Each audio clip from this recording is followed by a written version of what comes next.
bend the corner of the plate. Be careful with these bouncy. But yeah, it's not as terrible as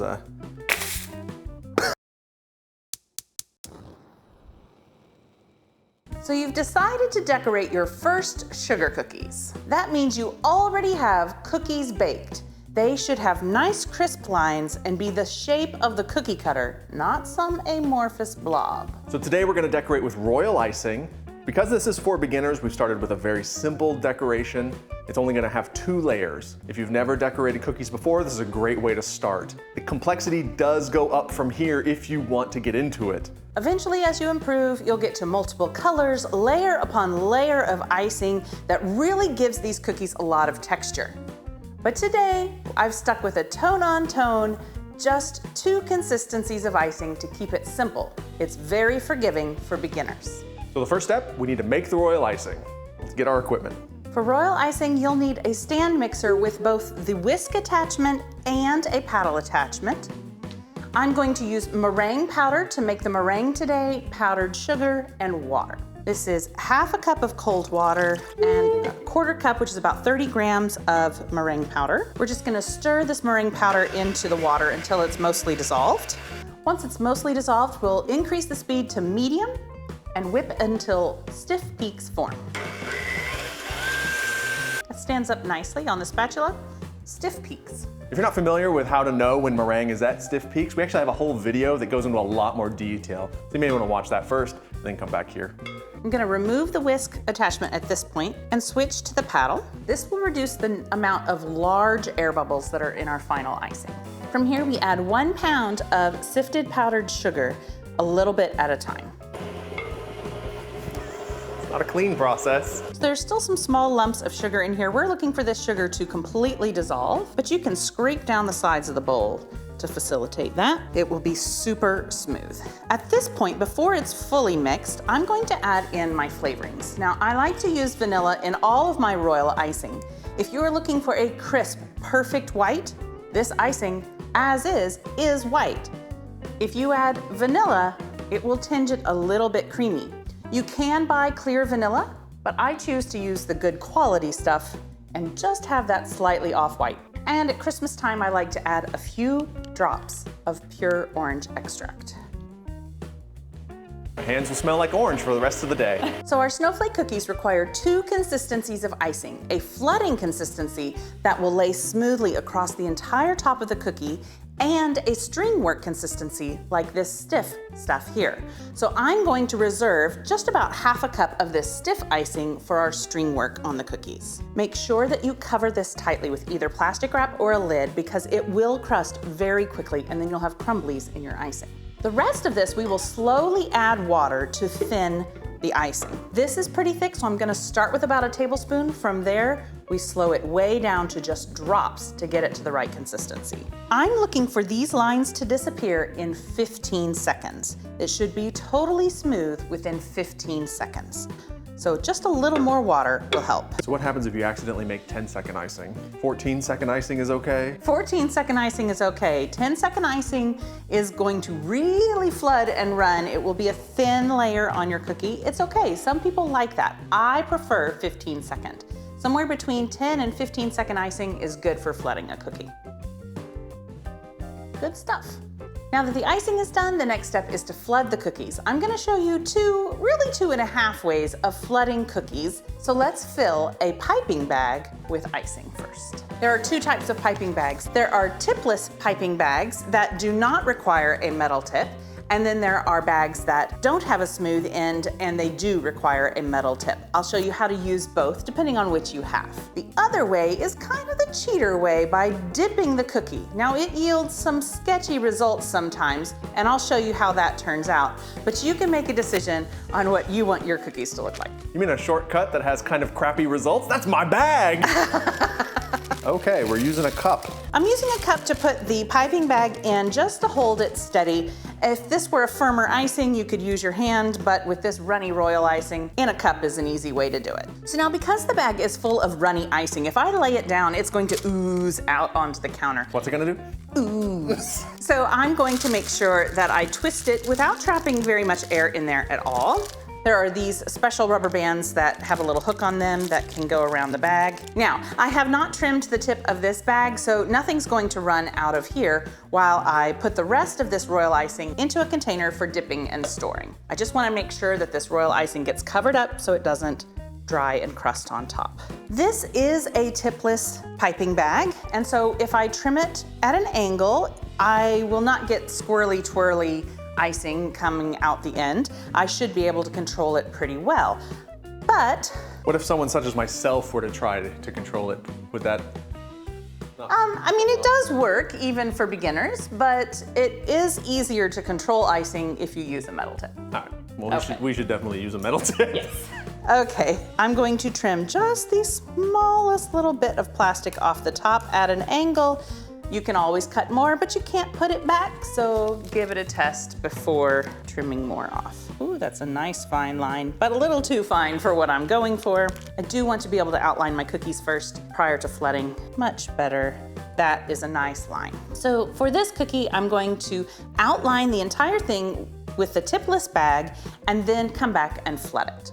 Following the shape, letting your icing come out in strings and drape along the cookie, touching the tip at the junctions. Good rule of thumb is to always pull, never push the icing. So now that it is fully outlined, I don't even wait for this to dry. With 15-second icing, it's thick enough it's not gonna run off the edge. But same bag, just with more pressure now to pull out some more of the icing and go around the edge. Notice how large a blob is happening there. We have this 15-second icing that should heal itself. Now, if there are any little spots that still have raw cookie showing or you see an air bubble, you can use your scribe tool and kind of agitate it a little bit and it'll heal again. And then we let this dry. Are you ready to try it? So start with a clean tip of your bag, especially if you're doing fine string work. Okay, so I need to just kind of squeeze a little bit to go all the way around. Why don't you give it a little test? We want the string to just fall naturally on the cookie. Remember to push, not pull. Remember to pull, not push. That is pretty good for the first time with a piping bag, dear. Well, I'm a natural. Now you'll squeeze a little bit more and fill in that cookie. Worried I'm gonna burst this bag. Well, don't squeeze it to death. I'm not getting anywhere near Yeah, it. a little bit more. There you go. It's a strong bag. Okay. There may be air bubbles in the icing itself, and we work those out with the scribe tool as necessary. All right, so why don't you use the scribe tool, and then you can just kind of swirl it around to connect the outline and your flood. And so if you were icing 100 cookies, you would do this for every single one of them? You would do this for every single one of them. Now, you're icing 100 cookies. There's a cheater way. It yields slightly less ideal results, but let's face it, you'd be here for hours to do 100 cookies. Remember that tub of icing? How could I forget it? We're now going to use the cheater dipping method. You'll notice that as the icing sits, some large bubbles will come to the top. Those can be popped with a toothpick, your scribe, even a spatula raked over the top of the icing. Some bubbles will still remain inside this icing and they can end up in your cookie, and that is part of why this is a bit of a subpar way of doing it. I like to take this cookie and hold it with just the tips of my fingers in some strategic places. Occasionally you'll get a little icing on your fingertips, but your hands wash. And then we dip it straight down in the top and then take it and scrape it against the side. We don't want to scrape it down to the cookie, but notice how it has some peaks in the middle. You can definitely see some bubbles in there. You can take care of some of those. Notice how the detail of the cookie does not come through. This does not have the nice crisp molded edges that we get when we pipe. Furthermore, it may dry with large bubbles that come up after the fact. This is not ideal, but it is something to consider if you're working in bulk. Now that these are iced, let's let them dry for a couple of hours before the next layer. Royal icing dries a matte white, but if you put a small fan on it as it dries, you will get a slightly eggshell sheen to it. So a little satiny sheen to the cookies. They won't ever be shiny, but you will get a shinier result if you put a little fan on it while they dry. How long will this be? 2 to 3 hours. All right, see you in 2 to 3 hours.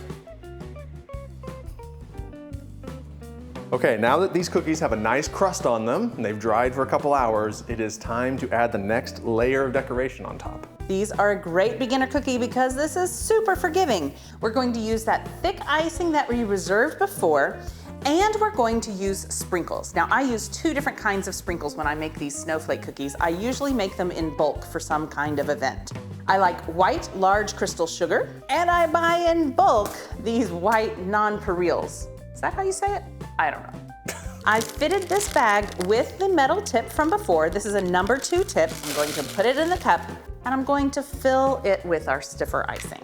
Now there that stiff icing is, it's not going to run very much, but I like to use the edge of my counter to kind of push it down to the bottom of the bag. I'm gonna twist the top like I did before. You could use the rubber band again if you choose, but with a stiffer icing, it's not likely to just run out the end as much as the flat icing would. I'm going to make string work along the snowflake here, letting the icing fall down in a straight line and touching the tip at the other side. I'll go across each point of the flake to the other corner, and then I'll add the details. As decoration, you can make this as simple or as complicated as you want. I'm also going to cross here.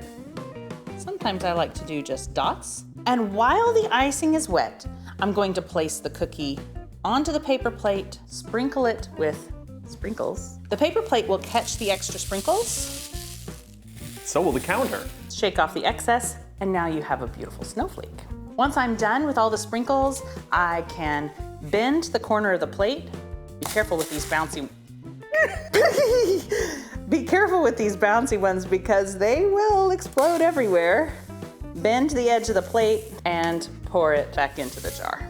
Now Doug's going to use the sparkle sugar sprinkles. Okay, I'm kind of nervous. It's okay, the sprinkles are very forgiving. No one will see exactly how your lines are. Be sure to stop squeezing when you get to the end and tap the tip down toward the corner of the cookie. There you go. I have a feeling people will see these lines. That cookie can go on your paper plate. Okay. Which I pre-bent for you to avoid the bouncy sprinkles. Thank you, I appreciate it. Okay, and now I just open this bad boy up and just shake them on there? Yep, shake them on there. The plate will catch the excess. And look how sparkly yours is. It looks like ice. But yeah, it's not as terrible as...